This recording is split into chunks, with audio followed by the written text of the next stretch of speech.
If you're not emotionally regulated, you are not ready to run ads. Oops, that one's going to pause us for a moment.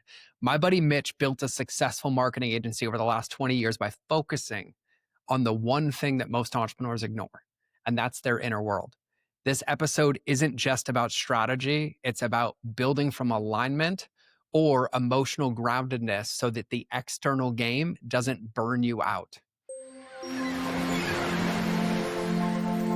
Most entrepreneurs fall short when they think about ads. They think they're just about targeting, copy, and conversions.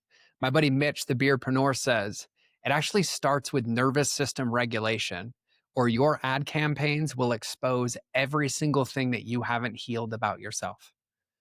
I'm stoked for today's episode because I feel like this is a special one. It's not just tactical, it's also truthful. Mitch doesn't just teach ad strategy. He actually walks entrepreneurs through what it really takes to hold success once it arrives. And if it's your first time here, welcome to the Mind of George show. Here we help entrepreneurs discover that true scaling isn't just about hacks or tactics. It's about aligning your mindset, your messaging, your marketing, and your customer journey to create sustainable growth that feels authentic and, most importantly, aligned to who you are. This show is about building something that actually feels good and does plenty of good in the world. And the way that I'd like to say this is there's plenty of seats at my table. So if you'd like one, I'd say you belong here. But in this episode, Mitch breaks down the real reason most people fail at paid ads. And it's not because their strategy is wrong, but because their emotional state is or their relationship with the ads. We talk about the mindset, the nervous system, and the behavioral shifts that he made to not just run a successful agency for 20 years, to share those same things with his clients, and also to run that business in a state of peace that feels attached to a purpose and enjoying the process. And so if you're scaling something big or want to scale something big or want to scale it all and you want to do it without burning out, this is the conversation. He founded Barham Marketing and he's the face. You'll see him on Instagram. You'll see him on TikTok combing his beard behind the beardpreneur. He runs a paid ads agency that helps brands scale profitably, important word, across Facebook, Google, and TikTok. But what truly sets Mitch apart above everybody else is his transparency. He talks about what it takes, what he's faced, anxiety, depression, the burnout, and how emotional regulation became the secret weapon in both his business, his client's business, and his life. And today he helps entrepreneurs scale from peace, not the world's pressure, and he does it integrally. We get lied to all the time that you just need another ad template. You need to run another ad set. You need to spend more money. But the hard truth is you need to become the version of yourself that can hold the results that you're asking for. And Mitch lays it all out. The identity work, the nervous system shifts, all of his business rebuilds, and all from someone who's been there and now leads people through what he's been through. And so we talk about all the details, why most marketing advice skips over the most important variable, which is you, how Mitch stopped scaling dysfunction and started building sustainably, what to change in your systems, your strategy, and yourself if you want to scale without collapsing and having to rebuild it all. I would say that this isn't your typical marketing episode. It's truly a wake-up call and an invitation to lead yourself from the inside out. And so I'm excited for this episode. So let's dive in with the most handsome mirrored man with the most beautiful beard, the beardpreneur himself. Let's get into the episode. All right, everybody, welcome back to another episode of the Mind of George show. If you are listening, I'm going to invite you to pause and go find the video. And the only reason is I get complimented on my beard quite frequently, but I have beard envy. I am a beard kindergartner. And I am met in front of me with like the beard master, who's not only a master of like the most manicured beard, but he's an incredible father, an incredible husband, and more importantly, an incredible entrepreneur. And I say that because I know this man personally. He only lives like 3.5 hours away, so I can go get really good food that I can't get in Montana and go pay him a visit. But he has not only survived, but he has thrived in one of the hardest industries that exists in the world of entrepreneurship, which is paid media. And I'm not talking about for 3 years or 5 years or 10 years. I'm talking about OG, has been around, has walked around the block when it comes to paid media and marketing, from when before Facebook ads existed, before TikTok was even a thought, Instagram wasn't around. He has been in this game, dominating this game since day one. And the one thing that's never changed is his success. And so today I am joined by my friend Mitch. Mitch is the founder of Barham Marketing. He is incredible, and he has this incredible agency where they actually focus on doing the thing that all of us want paid media people to do, getting results, but not just for you, but for your actual clients, the people that are in. And he is a paid media master. He's the only one I call. He's the only one I reference. He's the only one that I feel confident and safe that I would give my money to run my ads. But he's also like internet famous. So if you go to TikTok, he's known as Beardpreneur. If you go to Instagram, he's known as Beardpreneur. And I'm just stoked to have him. So Mitch, welcome to the show. Thank you for having me, and the awesome compliments on the beard. The internet famous thing still is weird to me, but yeah. I don't want to say, I mean, you know, we're both metafaith. I don't think maybe it's not you. Maybe it's truly the beard. Maybe it truly is the beard. It is such a good moniker. And my son loves the sticker, bro. Like my son. Does he? That's awesome. Yeah. Like for everybody listening, like I just saw Mitch a couple weeks ago, but he has stickers where it's just his glasses and then this giant beard. And my son thinks it's like the dopest sticker ever. I think he said to me, like, Dad, why isn't your beard that big? I'm like, mine doesn't grow like that. Thank you. And yeah, so I'm just stoked to have you, man. No, I appreciate you having me. This is gonna be a lot of fun. I'm happy your son liked that sticker. It's so funny how my face became the actual logo. Like it, bro, I said it as a joke. Yes. And when we were rebranding, and then they made it, and it was like, oh wow, this actually looks really good. I think we're gonna use this. It reminds me, dude. It reminds me of Joe Polish. I love Joe, right? Joe and I were at an event together, and what Joe does is your stickers Joe had of his face, but they were made a little bit smaller. And when somebody was presenting or they were on a break, he would go around to everybody's notebooks and put a sticker of his face on everybody's notebook, like guerrilla marketing 101. Yeah. And I could totally see that with that sticker. It's such a good sticker. Well, it's the beard. I think it's really just the beard. Like people just watch for the beard. I mean, granted, yeah, the knowledge bombs, but I'm very easy to pick out of a room. Like the last conference I went to, I mean, it was like people knew exactly where I was because they were like, "Oh, it's him," and like the beard. People in the airport, bro. I got noticed in the airport. Nice. Like random people waving to me, and I'm like, "Oh, they got to be waving to somebody behind me." And I'm looking behind me, and then they're like, "Hey, Mitch." I'm like, "Oh, this is different," but like, "Hey," and then start talking about marketing a business stuff. It's a good one though, because the only one I get is either the pink, right? I get recognized from the pink, but then it's not the pink because they know who I am. It's the pink because they can't figure out like where in the world I am. Like I got told, my partner told me, she's like, it's really weird. You have pink shoes, a pink suitcase, but you're bald with tattoos. So you look like you just got out of prison and you're going to hurt somebody, but nobody understands your preferences in life. And I'm like, awesome. Like, this is great. This is great. That's so true. Just a walking pattern interrupt. Hey, I mean, that's why I start a lot of my videos combing my beard. I know. I love that. Huge pattern interrupt. People give me a hard time for it. And I'm like, but you don't understand. Like you scroll on Instagram or TikTok and then boom, there's this guy combing his beard. Like, I gotcha. I love it. And I'm actually glad you said pattern interrupts because I'm gonna open this loop for everybody because I want to talk to you about pattern interrupts. But first, before we do that, I'm gonna kind of get us right into the weeds. And I said this in the intro, and I don't remember, but how long have you been doing paid media? I just realized it's been 21 years. 21. That's what I thought. I wanted to say 20, but yeah, 21 years. So you've literally ridden the ride that we've all been in. Like I remember the OG Facebook days where we could do anybody 18 to 99 in the US and we'd put in $1 and get out 25. You know, that was my forte in, but you've been in this for a long time and you have quite a big client roster and your hands in a lot of pots. And I think there's a lot of people right now that still don't truly understand paid media. They think it's like it used to be. And I wanted to like just presence from you. Like, what are you seeing as like the biggest mistakes or red flags that people are using in the current state of paid media? Yeah, it's really treating it like, you know, tactically as if it's 2015, 2018, 2020. Not only that, but expecting those 100x results that we all got in 2012, you know, like that. Those were the glory days. I wish we had that. It's just a different, it's totally different. And the way you approach it and the structures and everything is just entirely different. Like the mindset around it has to change. That truly, I would say the biggest thing is 100% expecting to get plug $1 in and get 10 out. Mm-hmm. It doesn't really exist. And I'm talking like $10 in profit. Like, sure, I could show you a 10x, but like it's because it's a $500 AOV. Yeah.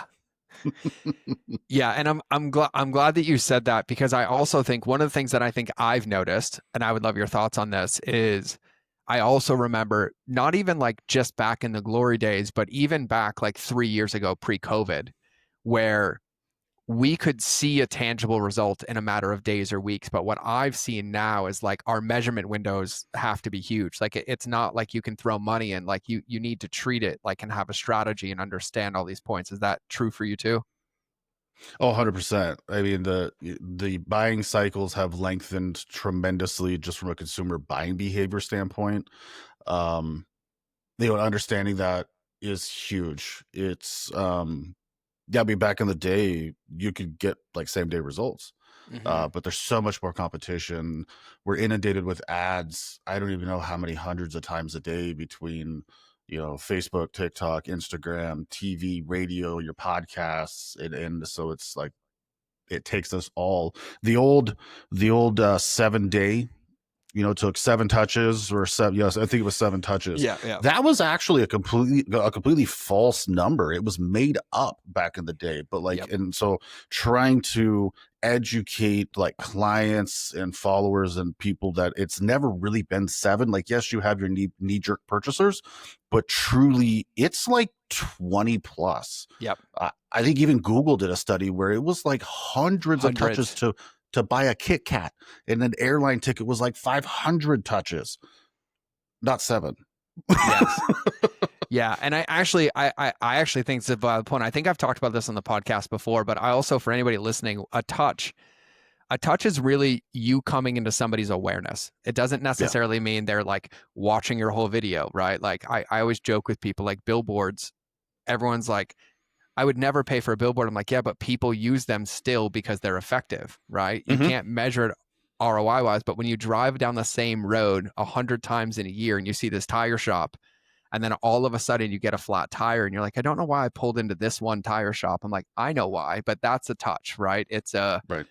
They're the touches that you own, which is like your platforms, but they're also touches where like somebody sees you on another podcast or somebody mentions you as a touch, right? So I think it's a really important point. We found the same thing at one of the companies I helped scale in 2019, to the whole 7 theory.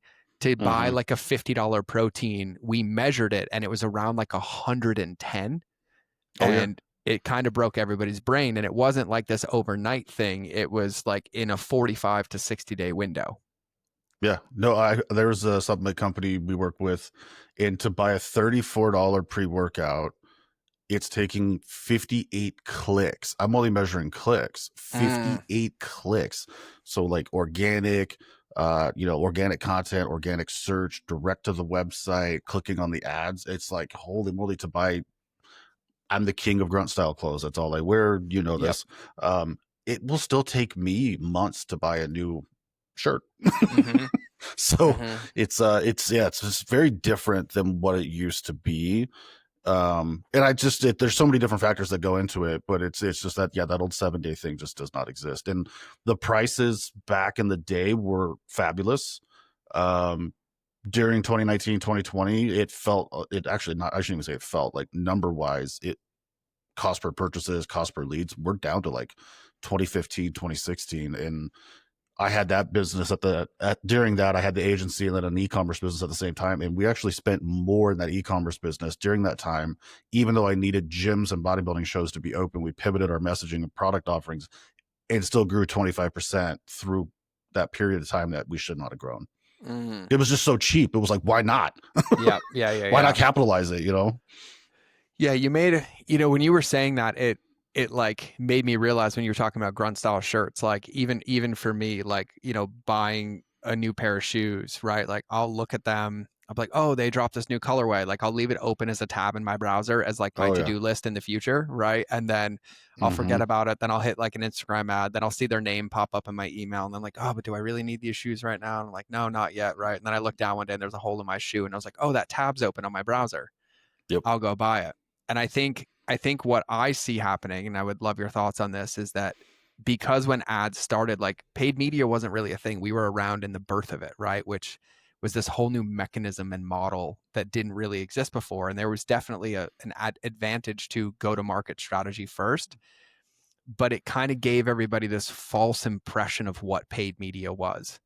Yeah. And I think what a lot of people don't realize is if you just look in the mirror at your own buying behaviors, like ask yourself, like, when was the last time, very rarely, that you saw one post for the first time, clicked all the way through, bought a product and added it, if you didn't already have a desire or a need that somebody scratched for you? Mm-hmm. Right. So I think that there's this like illusion of like what everybody thinks it is, and all it's doing is profiting Zuck more money because they're just pouring money into a machine that doesn't spit anything back out. Oh, I could, yes, totally nerd out on this. I mean, 21 years ago, we literally had forums. I don't know if Yep. any of the listeners are old enough to remember like the OG days of like V Bulletin forums and stuff like that. So you were out there doing that, but then we had Google, really. Like you had Google search. That was it. But we were getting, you know, penny clicks and everything was so cheap. There wasn't much competition. And then, well, my brain just like totally ADD'd in 20 different directions. I forgot what you actually asked me. We're talking about the ATM machine into the Zuck space, and like, no. Oh yeah. How it's very much, there's that window, and there's what's really happened. And I think that I've spent a lot of time trying to educate our clients, people I know, my content. A lot of what we do is awareness based. So like you'll plug that dollar in, and sure, like you said, there's that small percentage of people who are like, yep, I have a hole in my shoe, I need to get that right now. Perfect. But then what happens is that you notice the drop. Like you get really good returns that first 3-4 days, and then like boom, it drops and people panic. Yeah. I'm like, no, don't panic. Like it found the easy low-hanging fruit, people who already know, like, and trust you.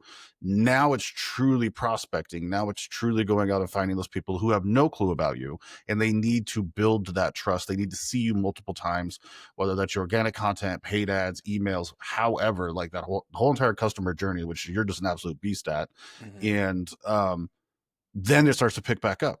That's just, but it's the same way when people increase their ad spend.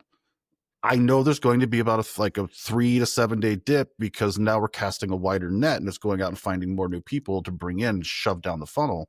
But it's you can't plug in $1 day one and expect to even get $2 out, or even $1 out. Like I always try to set the expectation that really, for things to truly ramp up anymore, I mean, it's like we can get you results before to start to really grab traction and go. It's like 45 to 60 days. And unfortunately, I see a lot of, this is something that, like, again, I educate and try to like help people with, but I see a lot of people that will try to like bail on their ads at that time.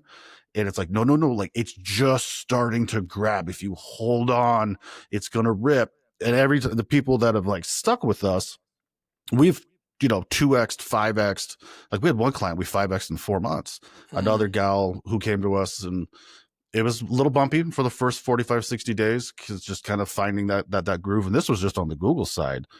And she came in with like the goal of by the end of the year being a 7-figure business. So that $86,000 or $83,333 a month in sales. 3 months in, she was doing $110,000. But it was that first month and a half, she was, worried, because it wasn't really grabbing. And it's like, we're right on that precipice. You're just right there, and then it'll start to grab and take hold. Kind of went on a little TED talk there, but yeah. That was not a TED Talk. I've seen you go on TED Talks in your office. That was not a TED Talk. That was not like an hour and a half. I'm keeping you after working hours. Yeah. I want to pressure test something against you, because like you and I share so many similarities. Like our overlap's great, and I've advised on paid media for a long time. But I want you to tell me if this is an accurate description of it, because I think one of the big mistakes that I see people making, and you just alluded to this, is thinking that like, oh, my business is struggling, or I need more sales, so I can just go turn on ads, and all of a sudden my business is going to change. And the way that I've always described it with like the 3 types of traffic: owned traffic, earned traffic, and paid traffic, is paid traffic is like lighter fluid. And if all you do is go pour lighter fluid on the ground, you just get lighter fluid in the dirt. But owned traffic and earned traffic is the base of the fire, right? This is your website, your organic social content, your email strategy, or you using earned media, like going on podcasts or people talking about you. Mm-hmm. And then if you stack paid media on top of it, that lighter fluid can potentially hit a fire and grow the fire. Like I've very rarely seen companies, unless they're a giant direct response with a lot of money to lose in the beginning, win with just going to paid media. Is that true-ish? Oh, 100%. I totally 100% agree. Um, my business, like my agency is, well, I mean, even my ecom businesses are great examples of that. Prior to, like, it was, yeah, I mean, and like my last ecom business started in 2015 during the heyday, but like I still knew that like you need a foundation, just like you're saying, like we needed a foundation. So we needed all of the email lists and the SMS lists and the followers and putting out content, and then the paid media on top of that is like the icing on the cake. Same thing with my agency, which a lot of agencies I know of are very like, they're more anti-organic content and very much like pro paid, which, hey, great, good for you. But I know, like, I built my agency on the back of pure organic, which just like blows people's minds when they're like, wait, you're a paid marketing company and you haven't ran any ads for yourself to get to, the multi seven figures we're at. And I'm like, no, like I just recently started in the last month and a half, but organic, you could build so much off of the back of organic. Just starting out. Like I always tell people, I'm like, just starting out, like, no, just to go the organic route, build up that know, like, and trust. And then the beautiful part is then you can utilize that traffic already to then make those sales. So then to your point, if the business is struggling or you need an influx of cash, you can go hit that email list. We used to do that all the time in my ecom days, where I could just go hit my list. Even now, I could just go hit my list and be like, hey, I got a new offer. Would you like to come play with me in either yes or no? But it's just totally icing on the cake. If it is the worst thing to do, if your business is struggling, please don't, like, paid ads is not just like a turn the faucet on and money comes like just streaming out. It's not that way. Like I always tell people, basically, if look at it like take aside that however much money you're willing to spend, and it's almost like investing in, early stage crypto. Yep. It could go away, it could work, who knows? But it's like, it's educated gambling is what we're essentially doing. It's very much educated gambling, conditional logic, if this then that, and utilizing numbers, but like expect that money to return zero for 90 days. If it does return, woo, but like set bad expectations. Yeah, which I think is so important, because I don't know why a lot of people struggle with this, because when I hear that, it's no different than if you're doing cold prospecting and you're like, hey, I'm going to go to this event. And I'm like, well, you're going to invest money to fly here, to get a ticket, to go in, and then you're going to educatedly guess of like, if I intro myself to this person, if I intro myself to this person. But for some reason with paid media, everyone thinks it's like this ATM machine. And I think to some point it never was. It just, there were people that were on early that got away because there wasn't competition. But I remember during COVID, there was more ads being bought than there was space to show people. And so the amount of people buying ads is like, Facebook's trimming off the top, but like there was some study I saw that like 20% of ads that people pay for never got shown to anybody because there wasn't inventory. They get sold to another ad network and they get sold to another ad network. And, I love the way that you frame that. And I want to ask on this vein of, because you just said something really profound, like if your business is struggling or you're in a place where you like think paid media is like a get out of jail free card, it's never going to go well, because you said this earlier, paid media is almost like an addition to your base. Your base has to be there. Your relationships with your customers have to be there, because if you pay money to get in front of somebody, but your reputation with those people is not good, that you're just paying money to have more people dislike you or be upset at you or not agree with you. And so my question is, you work with varying size businesses. You kind of have offers for, people just getting started all the way up to like, we will run the ship for you, get out of our way. Is there anybody or entrepreneur or business where like paid media is not a good idea to start or to try? I mean, I definitely have industries that it's very, very hard. I mean, there's always one that comes to my mind. It's not even because it's hard. It's just because it's like, it's not something people are actively looking for, or there are behemoths in the category. Mm, I'll use realtors as an example. yep. Insurance brokers, realtors, mortgage, those kind of people. Like, I feel for you. You have very, very, very strict regulations that they have to adhere to. So it's, your abilities on these platforms are far less than like what, I don't know, somebody who sells protein bars could Hmm. do. Not only that, but you're fighting Remax, Windermere, Zillow. Like, so if you're doing Google, like, good luck. If you're doing Facebook, still kind of good luck. And like, it really also depends on like what is. I always get asked the question as well of like, where should we advertise? Like, which platform's best for what? Well, you really gotta look at it. Like, is your business or service, is that something that people have, like, there's an active demand for and they're looking, i.e. HVAC, plumbing, electrical stuff like that? Or do you have to showcase the demand, create the demand, get in front of people, show the work, remodeling, some kind of contractors, all of e-commerce for the most part? That's your social. The other one, so you have demand creation and then demand capture. And the demand capture is your Google, your Bings, which Bing is one that's very underplayed and very cheap right now, Hmm. and actually starting to take off. But that's a whole other conversation. But yeah. I like that demand creation and demand capture, right? Because I think in what you were just sharing as well, you talked about this educated, gambling earlier where we're using data, but what we're doing is like there's no blind way to do this. Like you Mm-mm. have to find number one is like, oh, are people looking for my product or my service? That's question number one. Because if you can answer that question, then it's, demand capture. But if they're not actively looking, then it's like I have to create this demand or scratch this itch or desire, which is marketing. But then it's like the second question is if they are looking or if I am going to create it, where are the people that are just like me or that are the most ideal client of mine hanging out? Right. Right. Because I also see this all the time where it's like, oh, we're spending money all these places. I'm like, where? They're like Facebook, TikTok, Instagram, Google, boom. And I was like, but like, is 77-year-old Susan, who's going to buy your product, swiping through Mitch's videos on TikTok? Mm-hmm. Right. And I think that I would love your thoughts on that too, because you focus so hard with your clients on like helping them get results, but you have to know where to put the attention and it's not a guess, it's more of a calculated decision. So I would love your thoughts on that. 100%. I mean, you hit it like the nail on the head, where it is literally like you have to know where your people are. So like, I'll give you a couple examples. So like, we have one client that deals primarily in products for senior citizens. 30,000 plus SKUs, like huge store, very large company. But their clientele's not really on Facebook, and like, you can't really create a demand for this stuff. It's very much demand capture. So we're heavy on Google and Bing, and then remarketing through like Criteo, Taboola, stuff like that.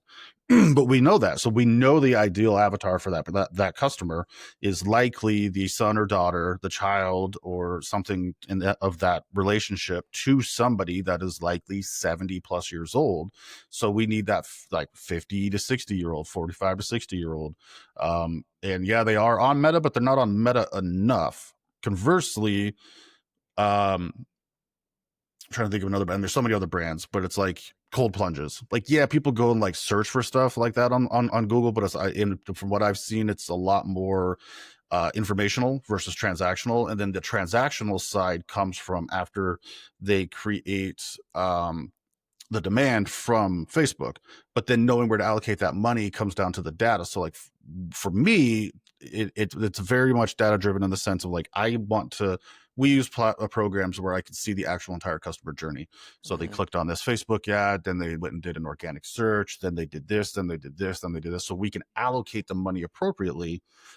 Back to that senior company, I literally had a call with them last week and was like, yo, the next time that you're like willing to increase your ad spend, I'm shoving it into Bing. Like, it is so cheap, and there are so many more people hitting up Bing nowadays that like the return is just there. Like we need to allocate there. And so that's one big thing that I really, really, really, because it also comes back from like my e-commerce days, right? Like I've done the media buying, I've done the agency, I've built it on like the backs of before you could even run ads on Facebook. Like it was wild. But I had another point I wanted to make as well, but I forgot it, and I'll probably come back to me in a minute. That's all right. When it comes back, it'll be perfect. Yeah, because there's a lot of places I want to go with this, but in this holding place until you remember your point. With, by the way, guys, I love Mitch's ADD brain because we do this in person too, and we talk. It's great, and he always has like donuts and cookies on the table, so I get fat when we're talking too. It's a double win. One of the things you said this earlier, and I don't actually want to glance over this. But maybe I'm going to ask it as a question, but give a little bit of context too. Like people are shocked to find out that you've built multiple, you built a 7-figure agency without running paid ads for yourself. And then you've also done it in like e-com, and everyone's like, how could you ever run my ads? You don't even do them for yourselves, right? Like, I think there's this illusion that there's, not just one way to the finish line. Like it kind of has to align with your goals and like, where you want to go.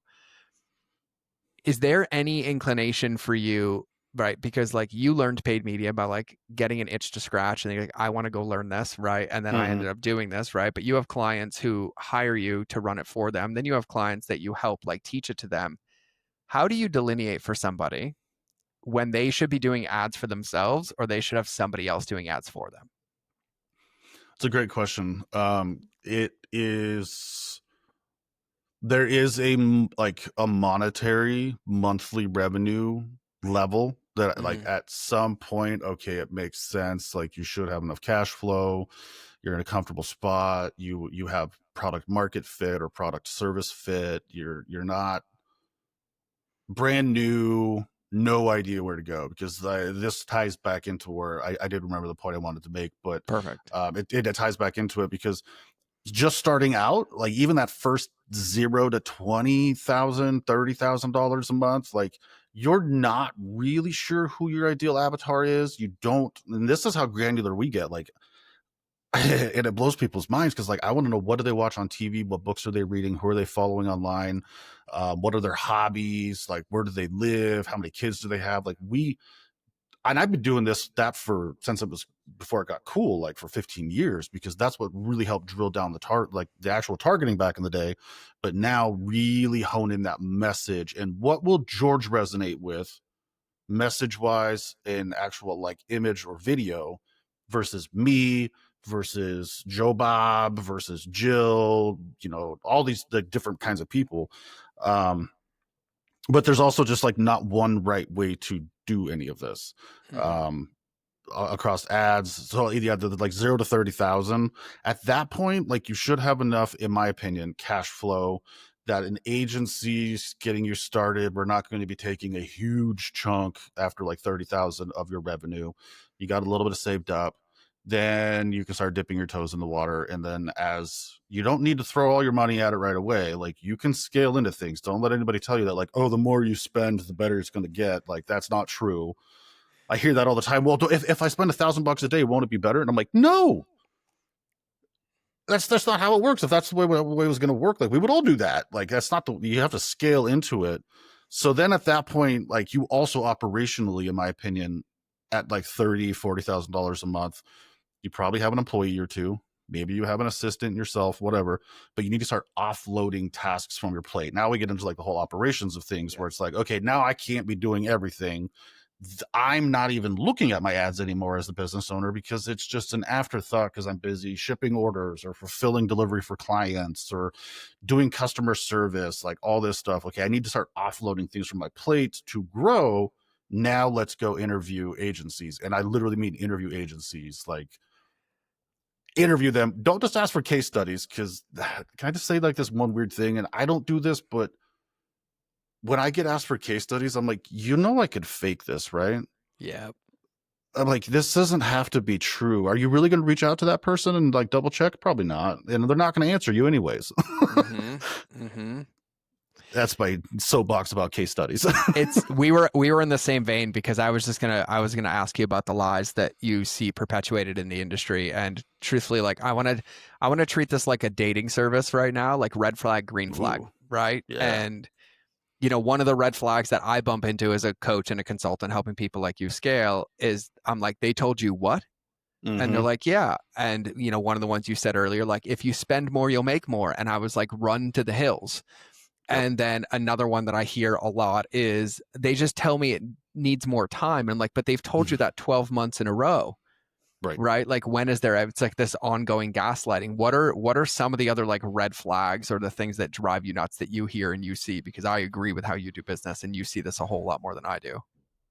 Yeah, those I hear all the time. The ones you said, the it needs more time one really drives me nuts because it'll be like 4 or 5 months, and I'm like, and you're spending enough that like really in 3 days I know if this ad's gonna work or not because I'm looking at the right data and the right trends. Like what? And it's been 4 months.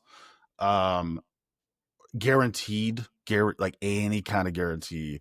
Can you guarantee me X amount of ROAS? Can you? Or they said I have a perfect example of a guarantee of ROAS, which ROAS I don't like ROAS as much because it doesn't take into effect the entire picture. But I had this one conversation with somebody that they literally said, well, these other agencies were saying that they could guarantee me, a 4, 5, 6 times ROAS. And I was like, I mean, run, but like I could do the same thing. But let me tell you, one, none of us are Mark Zuckerberg. We don't control it. We're not Sergey Brin, who, is one of the founders of Google. Like, we're not Bill Gates. None of us control these things. They change all the time. And consumer buying behavior changes. But at the same time, your ROAS is kind of a BS metric because it doesn't take into account your cost of goods, your shipping, your overhead, everything. So this one person, it was like, yeah, our product costs $20 and we sell it for 50. And I'm like, okay, cool. So if I was to even get you let's call it a 2x ROAS, you have basically $25 in revenue or profit. But then I'm like, it's going to cost 25, then that other 25 or 30 is going to be eaten up. Like basically it came down to you have $5 in profit left after, and that's not even paying us. Now you have like that whole big, your MERS out the window, you're spending money and your bank account's not going up. But anyways, I digressed a little bit there. I got excited about that story because I was like, oh, I got a perfect one. Guaranteed ROAS, guaranteed amount of leads, guaranteed CPMs. I've seen that one too, where I'm like, Yeah. how are you going to guarantee a CPM? Like interesting. Okay. Um, those are the biggest ones, the guarantees. Like I see that one all the time. It needs more time and you just need to spend more. I get that one all the time. Well, they just said if we were to like increase our spend, it'll do better. I'm like, nope. Yeah. Yeah, I see that one. Those are the ones that I see perpetuated the most too. And I want to actually ask you just to expand on this because I think it's so important. But you were talking about interviewing agencies, right? Like case studies. Like guys, we knew 10 years ago you could open Google Chrome and adjust the number on the page and screenshot it, right? Like there's things that now with AI it's everywhere. So Yeah. I think like I would treat a relationship with a paid media person like somebody I was marrying. Like, would I be Mm-hmm. willing to have dinner with this person? Are we going to communicate well? But when somebody's like looking, let's say they are in that bucket of interested, digital product, physical product, they're like, I am looking, or the other side of this, which I know a lot of people listening to this, I've been burnt by so many agencies, right? Because you are fighting an uphill battle. Because Yeah. truthfully, like for every one of you, there's 99 Mm-hmm. that are spitting those lies. Like, what are the things that people should be looking for when it comes to, if they are interested in hiring an agency? Like, what are those things that they should be asking, focusing on in your lens? First, I think if you're just talking like if it's even possible, try to get to the actual media buyers. Um, because a lot of times you're talking to a salesperson, for people that we talk to, like you're talking to me. I'm the strategist. All my employees are right here in house. I can yell down the hallway at Ryan, not yell at them, but like holler and they'll hear me. Shantae is just right behind this door over here. But if you can get to the media buyer and then kind of pick their brains about like different situations, like what do you do? Or what's your process if ROAS starts to dip? what do you look at? How do you measure results, period, when you're just looking at it? How often are you actually in the ad accounts? And know that you can, as the owner of the business, or if you're a CMO, whoever you are, there are these cool buttons inside of Facebook and Google that I think a lot of media buyers and agency owners forget about, called change history. Yeah. And we can see what you do. So then, like, a lot of times I get into accounts and I'm like, they haven't touched anything in a month and a half. I get that you're paying them to babysit it, but like all these broad match keywords, what's going on? Your ROAS is a 0.5. Like, oh, like I don't like ROAS, but a 0.5 is horrible. So like situational stuff, and everybody has been burnt. It's very much like that, because there's that 33-month perpetuation of like, it takes 3 months to get results. And unfortunately, that was perpetuated by gurus back in 2015 who were part of the building the 44,000 agencies that are in the United States. And it's just wild to me. But yeah, I mean, asking them like situational stuff, how do they like actually interpret the metrics? How do they report the metrics to you? And are they willing to educate you on why and what they're doing based off the metrics? I will 100% back my thoughts and what my team are doing based on the data, and have no problem educating you. Also, another huge red flag, if a agency tells you you need to work out of their ad account, or everything they do has to come out of their ad account, run for the hills. They will hold it hostage. Your pixel is, and all that data is gold. Like, not even gold, platinum. I think platinum's more expensive, but like, it is like space ore. It's so valuable that like them keeping it is insane. And yeah, that's a big one too. Like, ask them, like, hey, are you going to be able to work out of our accounts, or do I need to work out of yours? And if they say ours, bye. Yep. Yeah. Yeah, I've bumped into that one numerous times, where that would be one of the ones I forgot about, is like the giant red flag of like, oh, everything's on ours and ours and ours. I'm like, no, it's yours, and it's your house. It Yeah. is your house that you are building or trying to build. And so, yeah, I love that. I want to shift gears for a minute, because I love the way that you approach ads, cuz like, for everybody listening, I would even consider ads. I'd put a bigger label of marketing on it. It's marketing that you're paying money to get in front of people, versus marketing that you're organically putting in front of people. And you live in this beautiful world where organically your agency, your TikTok, your Instagram, the way that you do organic content is great, and then you run paid media for your own stuff. But you have this like unique 4A strategy, right, on how you handle and think about these things, right? Like, you audit, you analyze, assess, and adjust. And I think it's pretty ubiquitous in the lens of like, it's incredible for paid media, but also it's incredible for anything that you're doing to try to build your business. And so I would love it if you could kind of like take us through that. Yeah, just like the process that we do with the ads. But I mean, really, it's like you said, though, across everything. I do the same thing in so many areas of the business, because to me, I mean, you've heard me say this, I think, before, even in person, where it's men lie, women lie, the numbers don't lie. And I think I stole it from Jay-Z, but still, I'm gonna act like I made it up. I'll give you full credit. Perfect. Love it. Winning.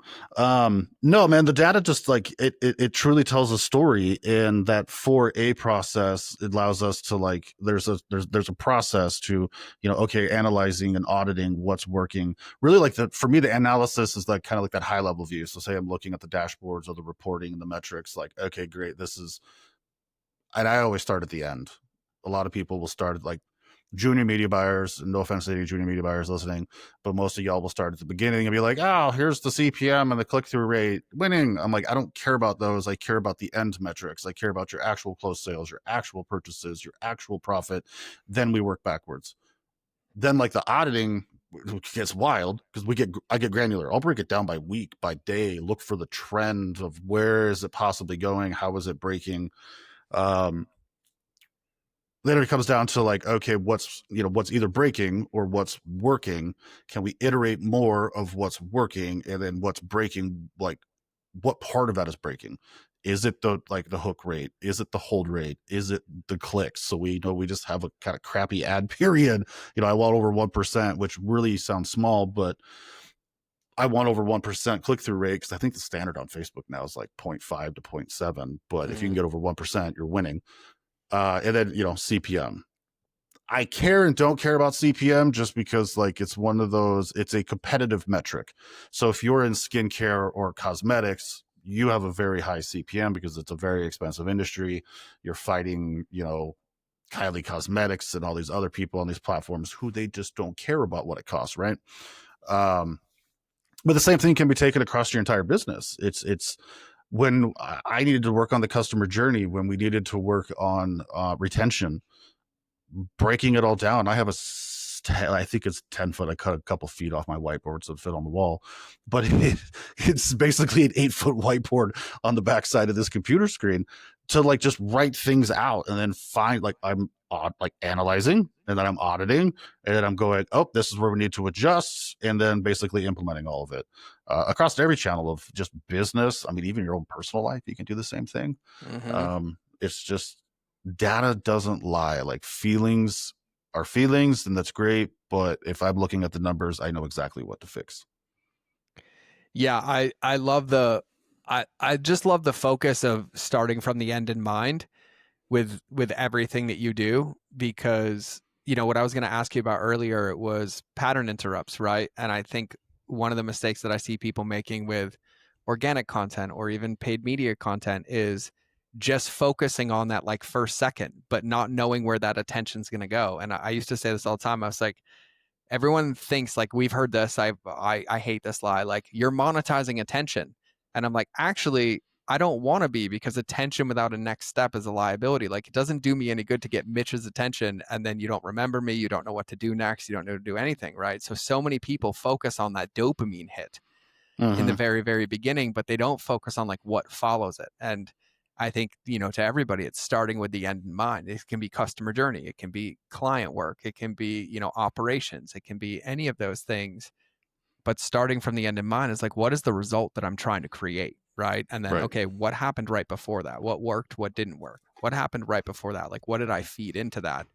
And I think, for me, watching you do this organically, but also doing this, for clients, like you've scaled your TikTok pretty massively. You were joking about like how I comb my beard at the Mm-hmm. beginning of every video, right? You understand though that like if somebody just watches you comb your beard, it's not going to do you any good. It's just getting them to pause for a minute. And then you're like, Right. okay, cool. Now let me have a conversation with you. Let me do X, Y, Z. And so when you think about, and actually this is a selfish question, actually, now that it just hit my brain, my ADD brain, one of the things that, I think can happen with paid media is it's so overwhelming, right? Like you were talking about Bing. I'm Mm-hmm. like, oh yeah, just like a couple years ago, X platform was it. And then I had a physical products company making millions using Craigslist ads. And I was like, Craigslist? What? Holy That's moly, right? wild. Like there's these platforms and these things, and there's so many of them that I think that's, like almost overwhelming part one. But then on the other side, when I look at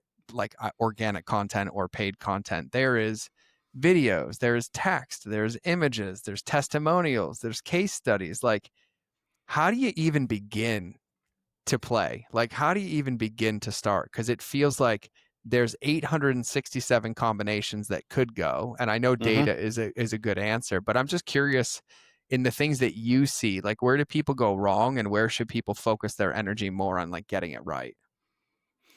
No, you're right. I mean, and that's the hard part with teaching people this, and like even my own team, is there are 8 million different directions it can go based on conditional logic, and like what I call conditional logic, which is like if this then that. Well, if this happens then you pivot here.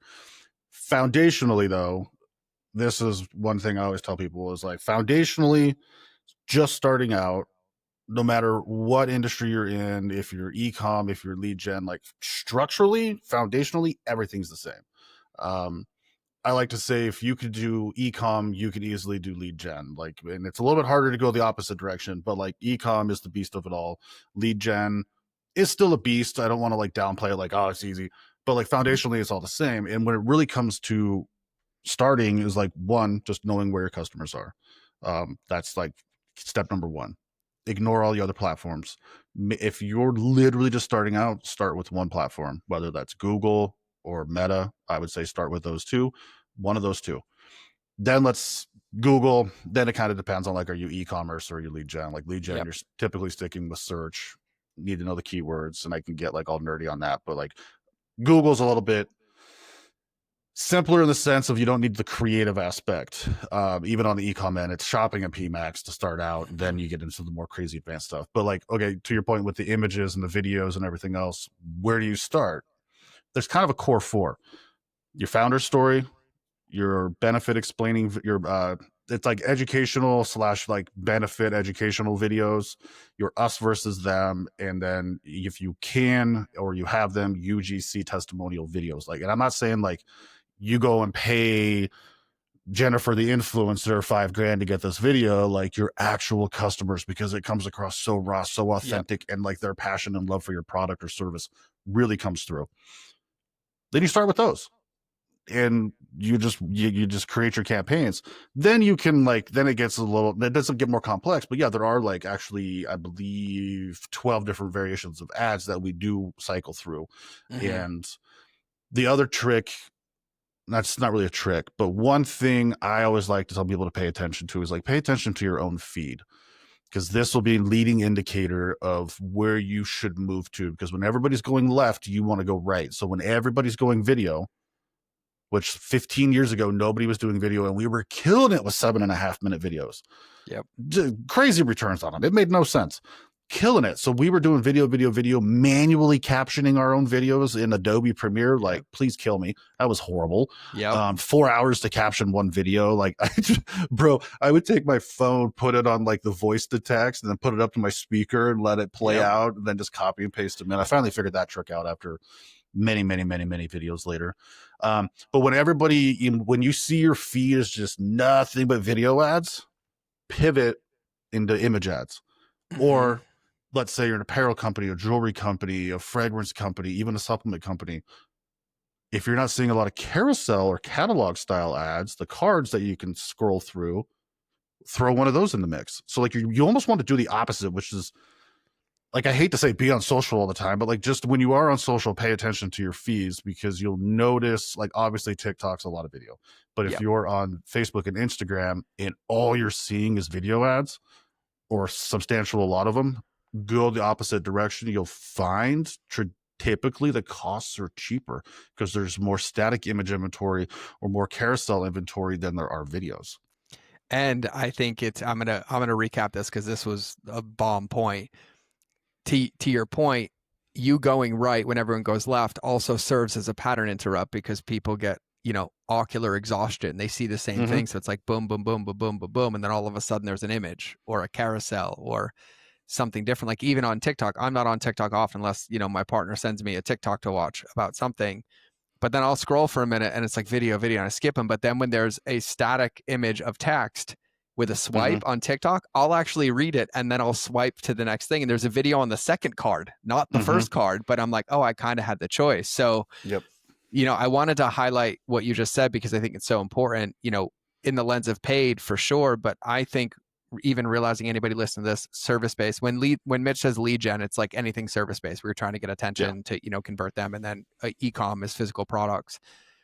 But the founder story, the benefits, of your product or service, the us versus them, and then the user-generated content, those 4 pillars should forever be the mainstay of everything that you do creation-wise, whether it's organic content, when you go on podcasts, you're doing, earned media, like telling the story and like, why are you different and why do you stand out? And like, what are the benefits of working to you? And like, what has a customer said or what benefits have they got? And like those 4 pillars are kind of like the non-negotiable foundation to have in any area of marketing that you use. Because, for me as the customer journey guy, when you do get a lead or somebody buys your product, the first thing I put into your emails are those.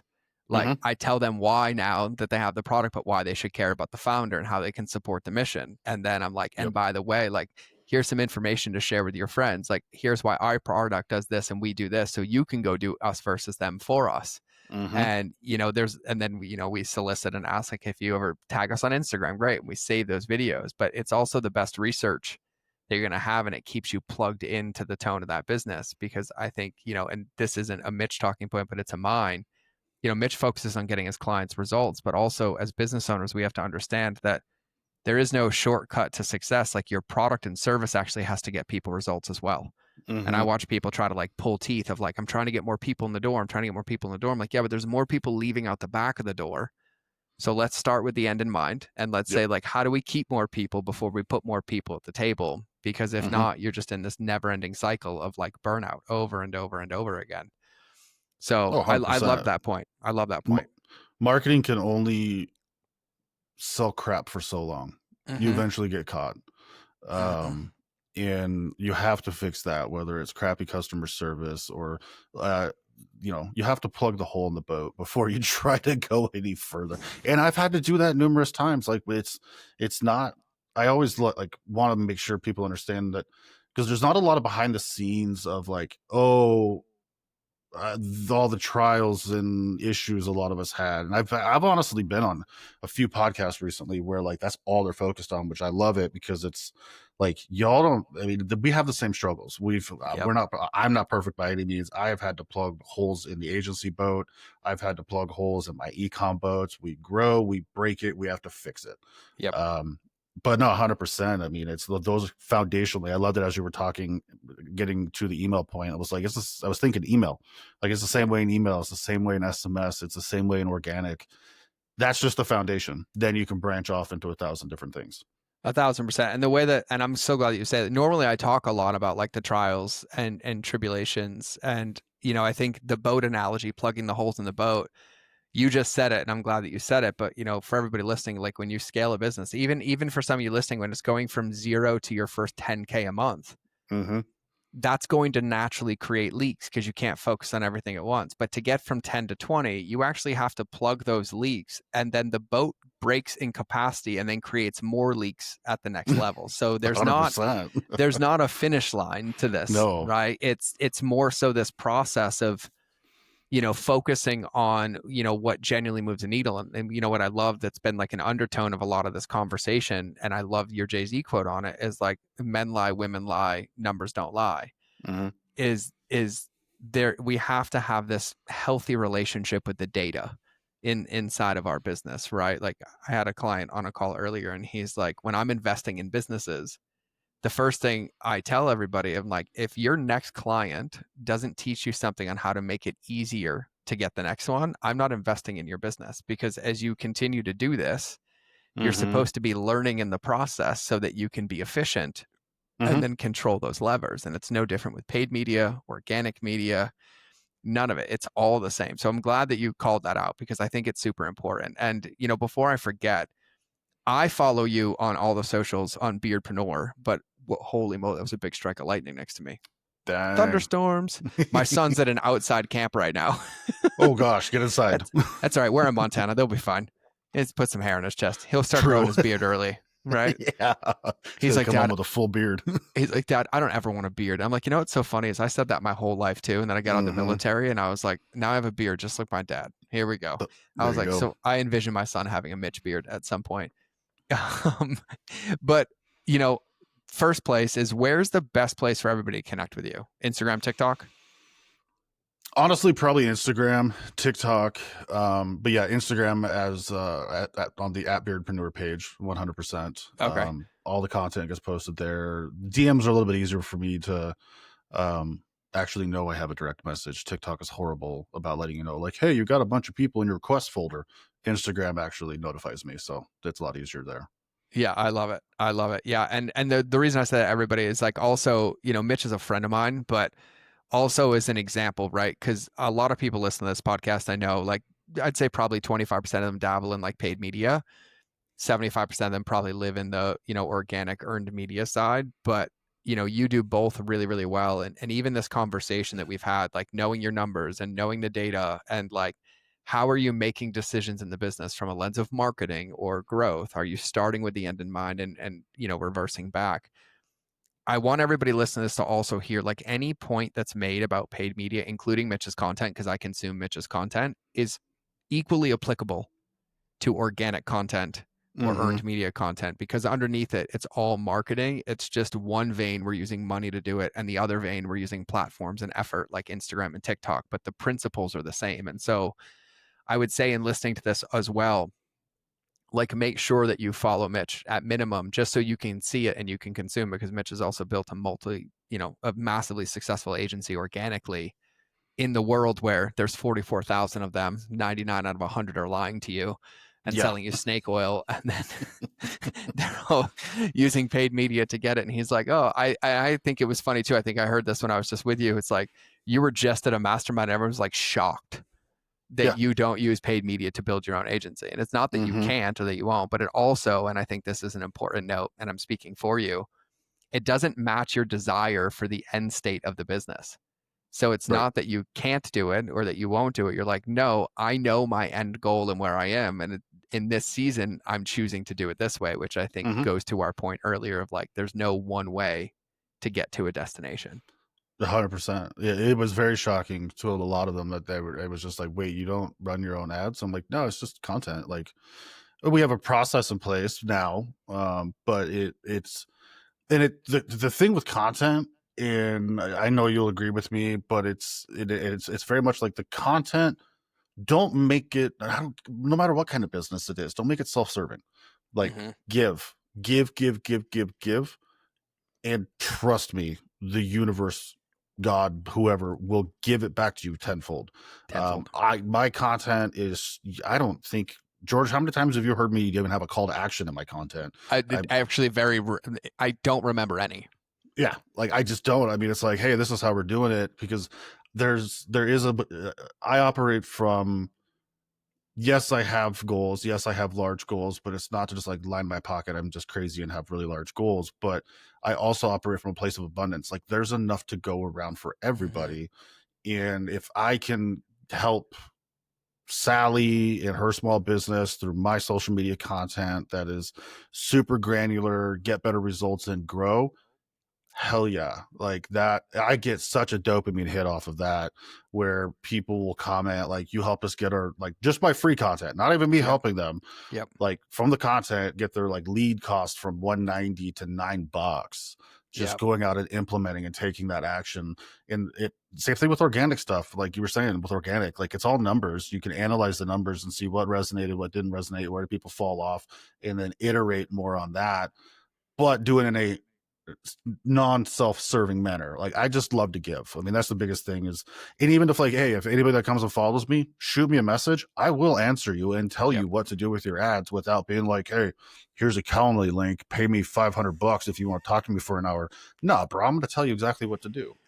Yeah, I'm actually really glad that you said that. I not only wholeheartedly agree, like, stamp of approval. Like, even for me, like, as a Christian, biblically, like, it says the first 10% goes to God. Well, God's kingdom is giving to other people, right? Like, it's written everywhere. It doesn't matter which way you slice it. And even in the lens of business, right? Like, in your world, it's like every single agency owner's like, here's my Calendly link, here's my Calendly link. And then you're the one person like, let me help you. That one person, and Google did a study on this in 2020, 92% of marketing was word of mouth. That one person goes and tells 20 people about you, 30 people about you. And then they're like, magically in a year, their business is doing 10K more a month, 20K more a month. And there's only one person they can think of to call. Like, that's the whole premise of this podcast, right? Like, Yeah. I look at marketing, and as you were speaking, as we near the end of the show, but I have a non sequitur in my brain now, but I like look at marketing and I'm like, I always joke with people, the most effective marketing is going back 100 years and doing it like it was done back then before the internet, because a lot of people think the internet replaced that. The internet just stacked another level on top of that, right? The foundation is still like, you used to pick stores based on how people talked about them or told you what was there. Well, what that led to was what their experience was like, whether they were a customer or not a customer. And then now there's this increased frequency of touch points to where, like, we used to only interface with 30 humans a week, and now we interface with 30 humans in 3 minutes as we're scrolling through. But the foundation of that is still the core, where it's like, the local businesses in Montana and in Spokane, right? Like, I went into that sandwich shop that I texted you about. I'm like, bro, have you been here? And it was like, my mom was making me a sandwich, but she was like, ask me about this. She made like a compliment about me. She's like, where are you from? And I'm like, I'd recommend this place to everybody. She didn't care about the sandwich, if I bought it or not bought it. She just treated me well, gave my son a gift at the door. And I'm like, I'll go recommend that place. to like 30 other people, but she didn't have to do that. So I love the Right. point that you made too, where even to tie it into what I said earlier is like, if you look at your business and you said this, like you have to know where your customers are. You have to know where to find them. But when you find them, you also have to build a relationship with them. And Mm-hmm. the easiest way to build a relationship with them is to be a go-giver, to give first and to give with no expectation, and then stack the rest of this on top of it. And it really is this spiral. But, we said this earlier where, paid media is not an easy button. Mm-hmm. Entrepreneurship is also not an easy button, right? Like I always try to presence myself and other people where they're like, oh my God, Instagram's so hard. I'm like, name me another time in history where we had a platform where we could get millions of followers for free by just recreating videos and looking at some data, right? Like No. Yeah. pre-social media, we were doing direct mail campaigns, we were doing billboards, we were trying to do television, right? And you were paying hundreds of dollars, and now like you can have it for free. And so taking this approach is like, you have to put the time and the energy in, but do it with data, like do it with intention, do it with the end in mind. And that end might be, I just want to help people, and then have them DM me if they ever have a question. You can actually measure that and you can build a business off that, because that's what a lot of us Mm-hmm. do. So there's just so many valid points that were made that are so applicable to all business, not just, paid media, that I wanted to call out. No, I love that. Yeah. So we had to land the plane just because I have a feeling I'm going to get a text message soon that I'm going to have to go pick up my son. Probably. Yeah. Thunderstorms.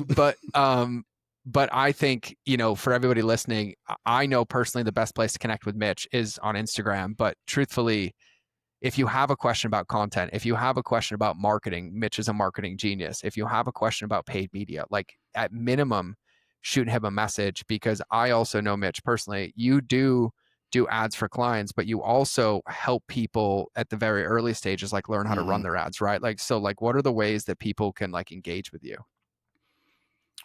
Yeah. I mean, obviously reaching out on Instagram and frankly, I mean, I'll get my email out. Like, I don't care if you really are hard up and want to chat, shoot me an email. It's just Mitch, Mitch at barhammarketing.com. I will answer any and all questions. I mean, like George said, I mean, we do have the done for you agency side where we come in and we're basically your CMO and your entire marketing department.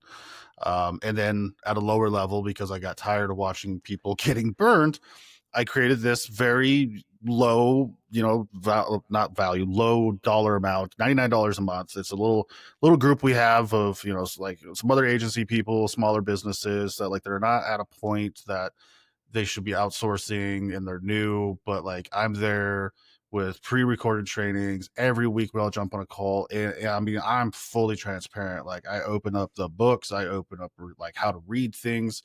It By basically training you to be one of my employees, even though I don't expect you to come work for me. But it's like that's the level of knowledge that we're dropping, because I want you to be so dangerous that when you do go talk to an agency, even if it's not me, you will sniff out the BS in a heartbeat. Mm-hmm. Yeah, this is what I appreciate about you. I will single-handedly throw my name in the hat for vouching for Mitch, because it should be $9,900 a month, but 99 is great. And also thank you for being an embodiment of the things that you value, because, you get this, but, I think there is a big gap in the world of paid media to where like I don't think any entrepreneur, like anybody listening to this, where you're like, I think I should try it. I think you should as well, as long as it's not a detriment to your business or it's this get out of jail free card. But then Right. there is a hole in the market of like, well, then what are your options? It's like I have to hire somebody, I have to go get an agency, or I get put in this like group container. But like you run live calls, you do on the spot, you help them break it down, you teach them everything, you do all of it. Mm-hmm. So like I will single-handedly vouch for Mitch. But the thing that I say to everybody on this show, and I'll say it now too, is like if you have a question, I think the only mistake that you could make is not asking it. And so at minimum, 100%. the worst that happens is Mitch gets back to you and you're like, oh, got it. But you got to send it. You got to ship Mm-hmm. it. You got to ask. You got to do it. And you got to go watch that beard exist and be the solo hero on social media.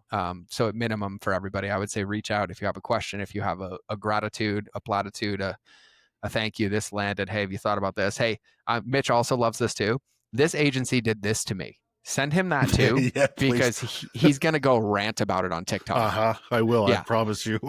So like, let's also crowdsource, and I've never done this before, but like, let's crowdsource the nightmare stories that you have and just give it to Mitch for ammunition, because me as a consumer, I selfishly want to see it. And so the more Hmm. ammunition we give him, the better.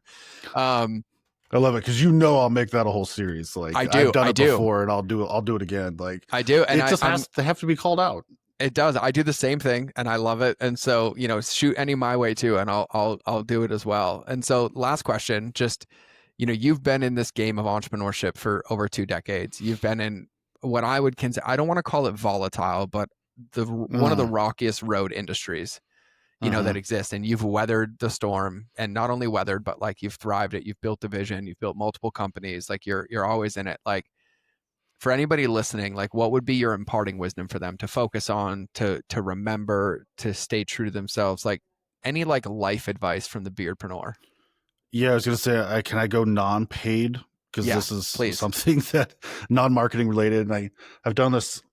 It's very much a mindset thing, but like, hey, we're all guilty of this. You are not your business. Like your worth and value is not tied to the business. You will have ups, you will have downs, you will have highs. Our journeys as entrepreneurs and business owners looks like the wildest roller coaster in the world that nobody would ever build because they would all die. Um, Mm-hmm. but like really, really, really do things for yourself. Like, man, if I could go back 20 years ago and impart that wisdom on myself, like I wouldn't have gone through the major burnouts that I've gone through. Um, it just would have been not a smoother, but like a more understandable journey. And like really, truly, like that's the biggest thing is just like know that there will be ups, there will be downs. It does not mean you suck. I have had people tell me that we had a bad day today, sales wise. I feel like a loser. Bro, it's not you. It's not you. Like you're not the business. Don't put that kind of pressure on yourself. It is crippling. Mm-hmm. Um, but at the same time, like be willing to put in the work. This isn't easy, but Mm-hmm.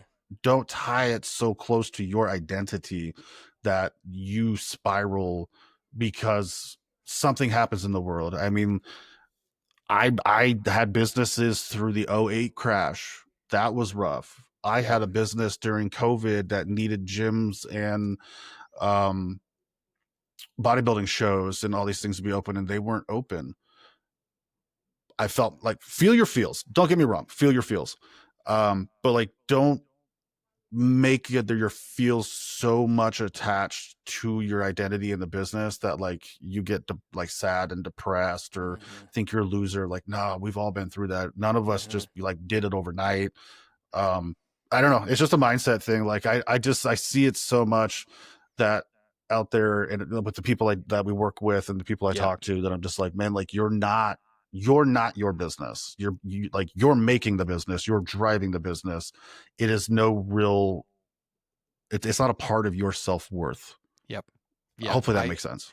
It, we could do a whole podcast on that. I agree. 99% of my coaching and consulting is having people remember that, because the only thing we're doing is pulling levers. And if you beat the Yeah. person up pulling the lever, you're going to miss the next lever, right? Because like Oh, I love that. I look at storms, and everybody on the podcast knows this. I'm living in one, like co-parenting now and divorce and all these things.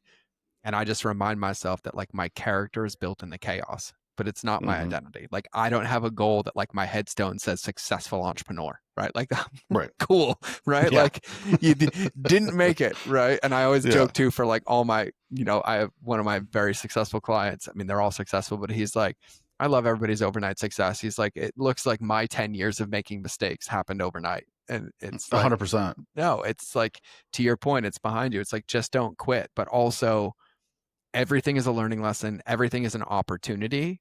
And Hmm. if you don't internalize it and you look at the data, you can be Right. like, oh, that worked, that didn't work, which means I can choose something different. So I love the way that you said that. I couldn't think of a better way to wrap the show. So no, that was Yeah. awesome, man. No, and I love what you just said too, just real quick, like because I call like failures aren't truly failures. They're learning opportunities, whether it's a personal life.